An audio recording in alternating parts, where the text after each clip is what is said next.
A game dev tip about shaders. If you're working on a 2D game, you may think shaders are a bit excessive for your little pixel art project. However, don't be fooled. Shaders are an incredible tool, and not just for big AAA games to bloat their install size.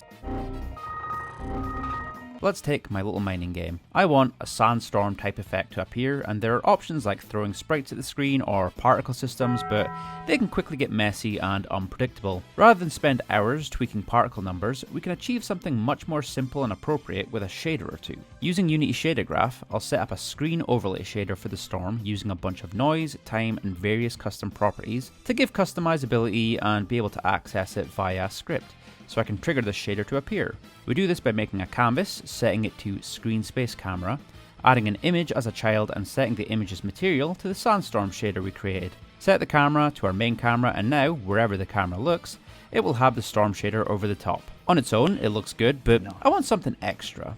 I have this weird tower in the background that is intended to be the source of these alien storms, but currently it doesn't give that feeling. So let's add an effect to make it obvious that this tower is the trigger. A big ripple effect with the same color scheme as the storm will do the trick. So I'll set this up once again using Shader Graph. This time, however, we won't be using a screen space shader. Instead, we're going to use a sprite. That way it has an actual place within the world, rather than just being overlaid on the whole screen. So some Shader Graph tinkering later, and we have this smooth and satisfying ripple that follows the tower wherever it goes, as well as our storm, which naturally is all-encompassing and dominates the screen. Bring this all together using a script, and it looks like this.